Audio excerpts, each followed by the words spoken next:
ಇನ್ನು ಇದೇ ಚಿತ್ತಾಪುರದಲ್ಲಿ RSS ಪಥಸಂಚಲನದ ವಿಚಾರ ಇತಿಹಾಸದಲ್ಲಿ ಇದೇ ಮೊದಲ ಬಾರಿಗೆ ಅನುಮತಿಯನ್ನು ಕೇಳ್ತಾ ಇರುವಂಥದ್ದು.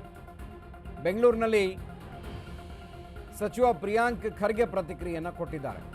ಪಥಸಂಚಲನಕ್ಕೆ ಇದೇ ಮೊದಲ ಬಾರಿಗೆ ಅನುಮತಿಯನ್ನು ಕೇಳ್ತಾ ಇರುವಂಥದ್ದು. RSSಗೆ ಪಥಸಂಚಲನ ಮಾಡಬೇಡಿ ಅಂತ ಏನು ಹೇಳಿಲ್ಲ. ಈ ವಿಚಾರ ಹೈಕೋರ್ಟ್ನಲ್ಲಿದೆ, ಹಾಗಾಗಿ ಹೆಚ್ಚು ಮಾತನಾಡೋದಿಲ್ಲ. ಸರ್ಕಾರ ಅನುಮತಿ ನೀಡಿದ್ರೆ ನವೆಂಬರ್ 2ಕ್ಕೆ ಪಥಸಂಚಲನ ಮಾಡಿ, ಸರ್ಕಾರ ಅನುಮತಿ ಕೊಡದೇ ಇದ್ದರೆ 2 ದಿನ ಮುಂದೂಡಿ, ಕೋರ್ಟ್ ಆದೇಶ ಏನು ಬರುತ್ತೆ ನೋಡೋಣ ಅಂತ ಹೇಳಿದ.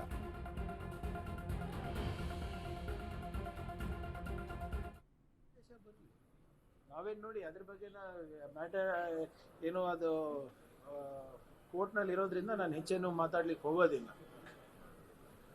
ಒಂದು ಸಂತೋಷ ಏನಪ್ಪ ಅಂದ್ರೆ ಮುಂಚೆ ಮಾಹಿತಿ ಕೊಡ್ತಾ ಇದ್ರು, ಈಗ ಅನುಮತಿ ಕೇಳ್ತಾ ಇದ್ದಾರೆ.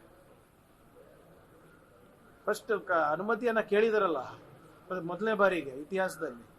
ನೋಡೋಣ, whatever court decides we have to abide by it. ನಾವು ಯಾರು ಕೂಡ ಮಾಡಬೇಡಿ ಅಂತ ಇಲ್ಲ, ಅನುಮತಿ ಕೇಳಿ. ಸರ್ಕಾರಕ್ಕೆ ಸರಿ ಅನ್ನಿಸಿದ್ರೆ ಅವತ್ತು ಮಾಡಿ, ಇಲ್ಲಪ್ಪ ಒಂದೆರಡು ದಿನ ಮುಂದೂಡ್ಬೇಕು ಅಂದ್ರೆ ಮುಂದೂಡಿ. ಇಲ್ಲ ನಾನು ಮಾಡ್ತೀನಿ ನೋಡ್ತೀನಿ ಅಂತ ಹೇಳಿದ್ರೆ ಏನದು ಕಾನೂನು ಯಾರಿಗೂ ಇಲ್ವಾ? ಸ್ವಲ್ಪ ದಯವಿಟ್ಟು ಆ 11 ಅಂಶಗಳಲ್ಲಿ ಅವ್ರು ಏನೇನು ಕೊಟ್ಟಿದ್ದಾರೆ ಕೋರ್ಟಲ್ಲಿ ತಾವೆಲ್ಲ ಮಾಧ್ಯಮ ಸ್ನೇಹಿತರು ಗಮನಿಸಬೇಕಂತ ಮನವಿ. ಮತ್ತೆ ಬೆದರಿಕೆಗಳಾಗ್ತಿದ್ದಾರೆ, ಮನೆಗೆ ನುಗ್ಗುತ್ತೀವಿ ಅನ್ನೋ ಒಂದು ಎಚ್ಚರಿಕೆ ಕೊಡ್ತಾರೆ. ಹೊಸದೇನ್ರಿ ಇದು? ಬಿಜೆಪಿ ಅವ್ರಿಗೆ ಕೇಳ್ಬೇಕಲ್ಲ. ನನಗೆ ಬಿಜೆಪಿ ಅವ್ರು ನನಗೆ ಎಷ್ಟು ಖಂಡಿಸ್ತಾ ಇದಾರಲ್ವಾ, ಎಷ್ಟು ಬೈತಾ ಇದಾರೆ ನನಗೆ.